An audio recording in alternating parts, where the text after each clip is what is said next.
Hey warriors, listen carefully.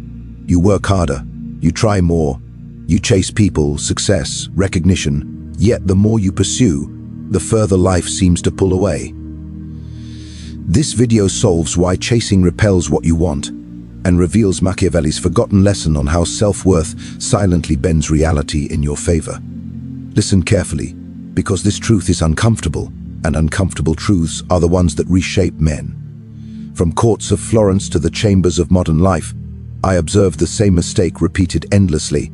Men believe that pursuit creates value. They believe that if they chase harder, explain longer, sacrifice more, they will be rewarded with loyalty, respect, love, or power. Yet history exposes a cruel contradiction. The more a man chases, the more he announces his weakness before he ever speaks a word. When you pursue someone relentlessly, you are not demonstrating passion. You are confessing dependence. And dependence is never admired.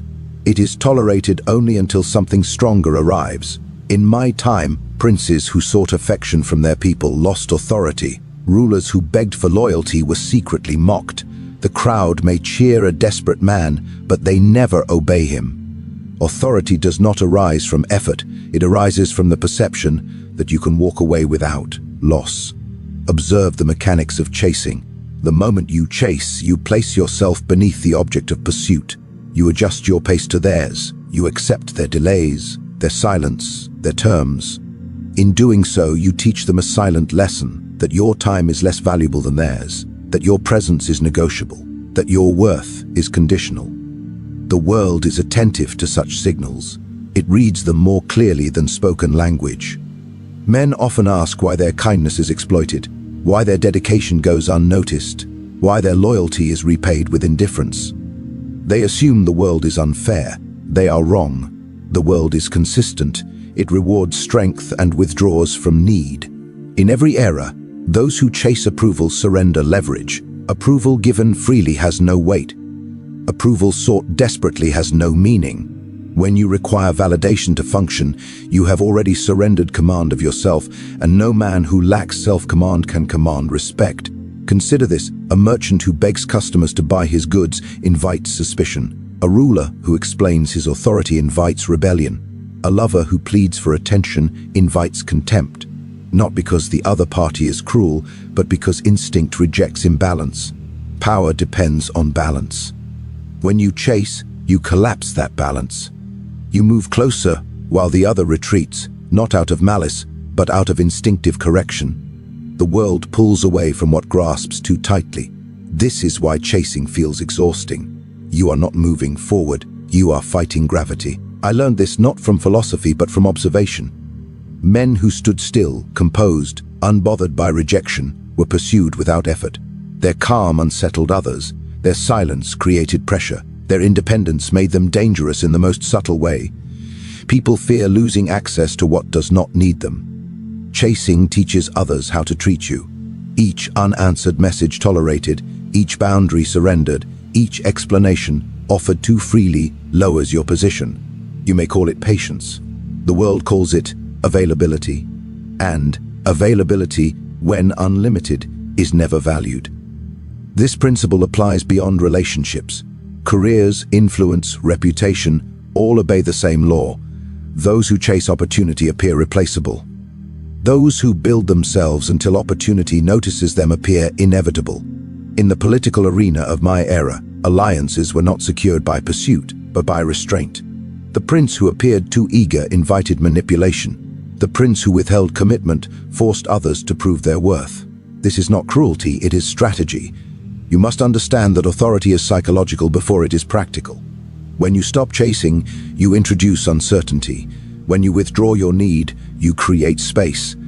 And in that space, others project value onto you. They wonder why you are not chasing. They assume you have options. They assume you have power. Even when you do not, perception governs reality more than truth ever will. The greatest mistake men make is believing that their intentions matter more than their behavior. The world does not respond to your intentions. It responds to what you tolerate and what you refuse. When you chase, you tolerate imbalance. When you stand still, you force equilibrium. This is why restraint is mistaken for arrogance by the weak and recognized as strength by the perceptive. Restraint says, "I will not pursue what does not move toward me." It signals abundance without ever declaring it. Do not misunderstand me. I do not advise laziness. I advise discipline. There is a difference between effort and pursuit. Effort is internal. Pursuit is submissive. Build yourself quietly. Sharpen your mind. Strengthen your position. Cultivate independence so complete that rejection no longer threatens your identity. When you no longer chase, you no longer fear loss. And when you no longer fear loss, you are no longer controllable. That is when authority begins to form, not as a title, not as a role, but as a presence that others feel before they understand why. Understand this before anything else. The world does not arrange itself around effort, intelligence, or even morality. It arranges itself around self-worth. I observe this truth in palaces and prisons alike, where men of lesser talent ruled over men of greater ability simply because they carried themselves as though they were inevitable. Self-worth is not arrogance. Arrogance demands recognition. Self-worth assumes it. This distinction is subtle, yet it decides who is followed and who is ignored. When a man knows his value, he no longer negotiates his dignity. He does not plead for inclusion. He does not chase validation disguised as opportunity. His standards operate silently, and the world adjusts itself to meet them or lose access to him entirely. Life aligns because alignment is easier than resistance. People move towards certainty the way water flows downhill. A man anchored in self-worth creates a psychological gravity that pulls situations, relationships, and opportunities into order without force. Observe how people behave around someone who doubts himself. They test boundaries. They delay responses. They extract more while giving less, not out of malice, but because uncertainty invites experimentation. The uncertain man invites negotiation over his worth. But when a man stands firm, something different occurs. Others become careful. They choose their words. They sense that mistakes carry consequences. The man says little, yet everything around him grows deliberate. This is alignment. Self-worth operates as an internal law. When you respect yourself, you unknowingly teach others how to treat you. When you betray yourself for comfort, approval, or fear of loss, you train the world to do the same. Many believe that life aligning means ease. They expect comfort, smooth paths, constant affirmation. They are mistaken. Alignment often feels lonely at first. When you raise your internal standards, you disrupt familiar patterns. Those who benefited from your self-doubt will resist your change. Resistance is proof of power shifting. I watched rulers lose allies the moment they discovered their own authority. I watched servants grow hostile when their prince no longer needed their approval. Alignment does not attract everyone. It filters. Self-worth forces reality to reveal its true loyalties. A man with self-worth does not ask if he is welcome. He observes whether the environment deserves him. This reversal of perspective is dangerous to the insecure and magnetic to the confident. The world senses when you would rather walk away than beg. That knowledge alters every interaction before it begins. Doors open not because you knock louder, but because they fear remaining closed. Even fortune behaves differently around such men. Opportunities present themselves unexpectedly, timing improves, coincidences increase. This is not mysticism, it is psychology and positioning. When you carry yourself as someone whose time matters, your time is treated as valuable. When you act as someone whose presence is optional, it becomes disposable. Self-worth simplifies decisions. You no longer debate whether to accept disrespect. You no longer rationalize mistreatment. You no longer linger where your value is questioned. This decisiveness creates momentum. Life aligns because you stop fighting yourself. Most chaos in a man's life is internal. Conflicting desires, tolerated humiliations, postponed boundaries. Once these are resolved, the external world mirrors that order. In my era, a prince who hesitated invited rebellion. A prince who acted with calm certainty, even when wrong, preserved authority. People prefer clear direction over perfect reasoning. Likewise, life prefers a man who knows where he stands. Self-worth does not guarantee success, but it guarantees coherence, and coherence is rare. It draws people seeking stability, leadership, and clarity. They align themselves willingly because disorder exhausts them. This is why self-worth must be cultivated in silence. The moment you announce it, you cheapen it. True self-worth is visible without display. It is heard in what you do not explain. It is felt in what you refuse to accept. When you stop asking life to confirm your value, life begins to test whether it can afford to lose you. That test changes everything. The man who trusts his worth no longer chases outcomes. He moves according to principle, and outcomes reorganize themselves around him. He does not demand respect. He behaves in a way that makes disrespect irrational. Alignment is not luck, it is consequence. The world responds to internal order with external order. When your standards become immovable, circumstances rearrange themselves to comply or collapse.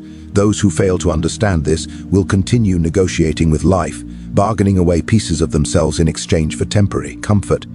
Those who do understand it become still, grounded and unmovable, and the world, sensing a force it cannot bend, chooses instead to move around him. Hear this without. Sentiment, because sentiment clouds judgment. Desire is not born from abundance, it is born from absence, from limitation, from the quiet awareness that access is not guaranteed.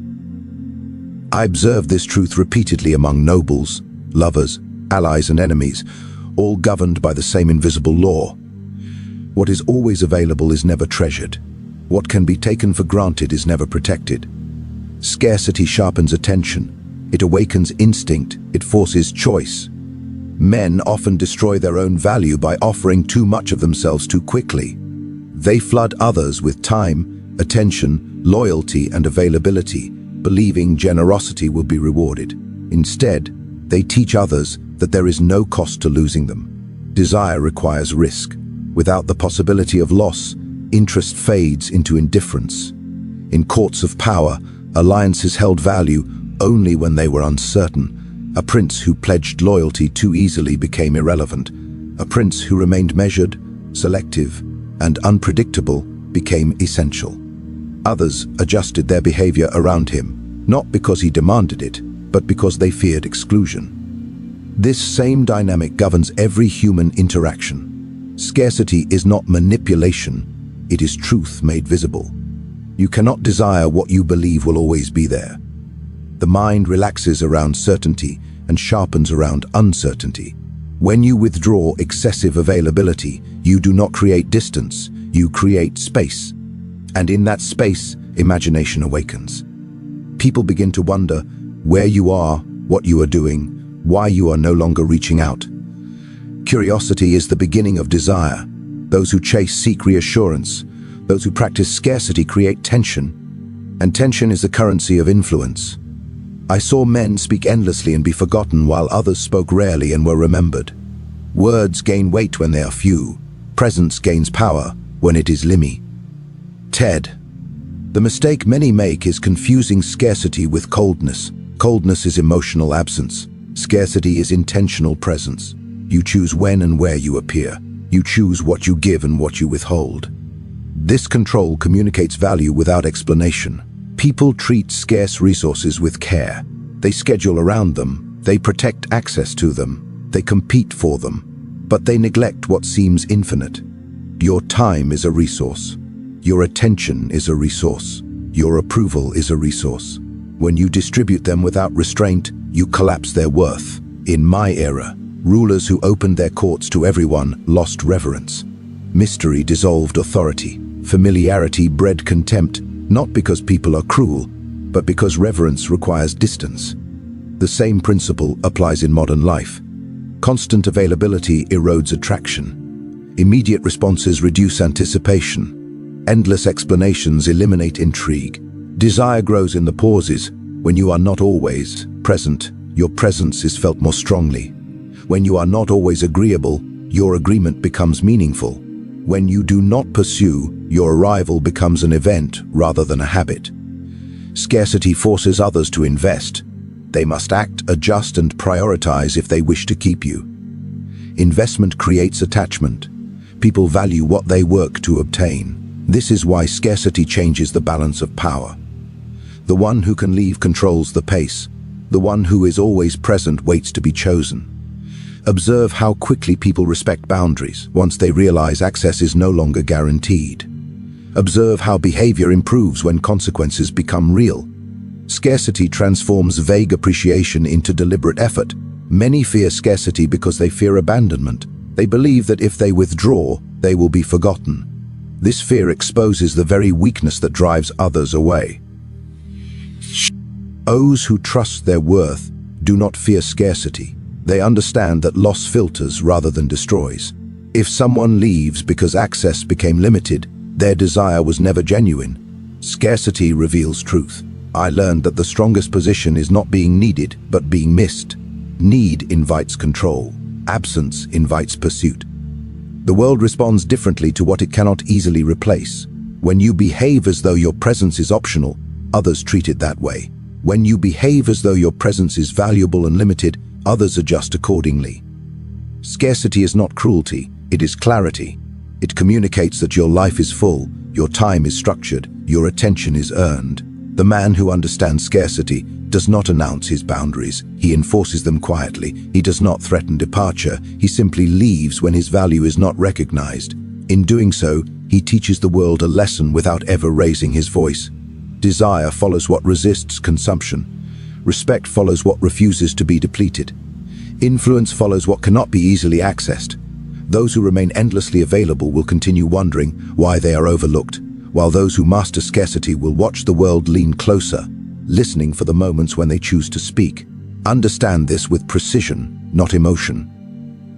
Detachment is not the absence of feeling, it is the mastery of it. Those who mistake detachment for coldness reveal their own lack of control. In my observations of rulers, generals, and traitors, it was never the most passionate who prevailed, but the most composed.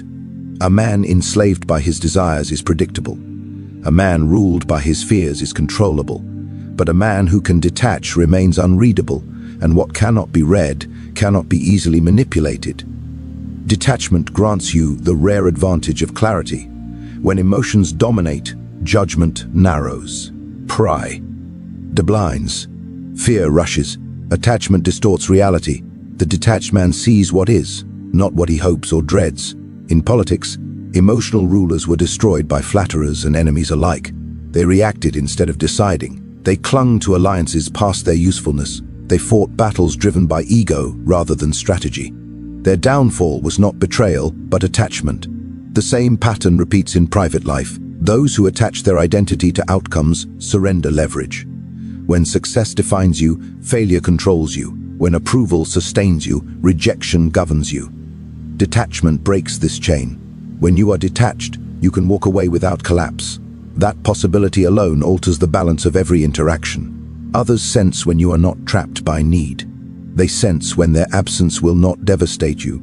This knowledge restrains them. Detachment does not make you indifferent, it makes you selective. You care deeply, but you are not consumed.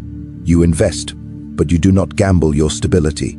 You engage, but you retain the ability to withdraw intact. This balance is rare, and rarity commands respect. I saw commanders lose wars because they loved victory too much. They overextended. They ignored warning signs. They chased glory instead of securing position. Detached commanders secured territory patiently, retreating when necessary, advancing when conditions favored them. Detachment allows patience. When you are not desperate for immediate outcomes, time becomes an ally. You wait while others rush. You observe while others react. You conserve strength while others exhaust themselves. This is strategic power. In relationships, attachment often disguises itself as loyalty. But loyalty without detachment becomes submission. It tolerates disrespect. It rationalizes imbalance. It sacrifices self-command in the name of connection. Detachment restores equality. It ensures that affection flows freely, not under threat of loss. It keeps love from becoming leverage against you. People treat attached men carelessly because carelessness has no cost. They know forgiveness is guaranteed. Presence is constant. Departure is unlikely. Detachment introduces consequence without cruelty. When others realize they can lose you, they become mindful. The detached man does not chase reassurance. He does not demand explanations. He does not seek closure. He accepts reality as it reveals itself and acts accordingly. This refusal to plead unsettles others. They expect pursuit, they expect negotiation. When it does not arrive, they reevaluate their position. Detachment disrupts power dynamics quietly. In my era, princes who detached from popular opinion retained authority longer than those who chased it. The crowd is fickle, approval shifts. Detachment preserved independence. Likewise, detachment from outcomes preserves dignity. You perform your role with excellence, but you are not destroyed if the result changes. This resilience makes you formidable. Those who fear loss cling tighter. Those who accept loss move freely. Detachment frees energy previously consumed by anxiety. That energy becomes focus, discipline, and presence. You speak less, but with greater weight. You act less impulsively, but more effectively. People confuse emotional expression with authenticity. In truth, authenticity is consistency. Detachment stabilizes behavior. It prevents emotional extremes that erode trust. A man who can regulate himself becomes predictable in the right ways and unpredictable in the ways that matter. Detachment also protects against manipulation. Flattery loses power. Threats lose urgency. Promises lose seduction. You assess each move without emotional distortion. This is why detached individuals are often labeled cold by those who cannot control themselves. But behind that label is fear. Fear of someone who cannot be easily influenced. Detachment does not isolate you. It attracts those who respect strength and repels those who seek leverage. This filtering refines your environment. The detached man does not announce his independence. He demonstrates it through action. He leaves when alignment dissolves. He remains calm when chaos erupts. He does not explain his boundaries. He enforces them by presence or absence. Over time, people learn to treat him carefully. Power does not require aggression. It requires composure. Detachment supplies that composure consistently across victory and defeat alike. Those who master detachment do not fear abandonment because they are complete within themselves. They do not fear loss because they know they can rebuild. They do not fear rejection because it clarifies direction. Such a man becomes difficult to threaten, difficult to provoke, difficult to control, and the world, recognizing a force that cannot be shaken by desire or fear, adjusts its behavior accordingly. Now you understand what most never will. Life does not align because you try harder. It aligns because you stop begging it to cooperate. The moment you stop chasing, authority returns to you. The moment you anchor yourself in self-worth, the world recalculates your position. The moment you limit access to your time, attention, and energy, desire awakens. And the moment you detach from outcomes, you become ungovernable. These are not motivational ideas. They are laws observed across centuries of power, loyalty, and betrayal. Men who chase live reactively. Men who stand firm reshape the field around them. Machiavelli did not teach men to be cruel. He taught them to be clear. Clear in their value, clear in their boundaries, clear in their emotional discipline. When you no longer seek validation, validation seeks you. When you no longer fear loss, others fear losing you. When you no longer cling to outcomes, outcomes arrange themselves more favorably. This is why life begins to align only after you stop forcing it. Force reveals insecurity. Stillness reveals strength. The world does not reward need. It responds to presence. And once you embody that presence, silently and consistently, you no longer chase life. Life adjusts itself around you.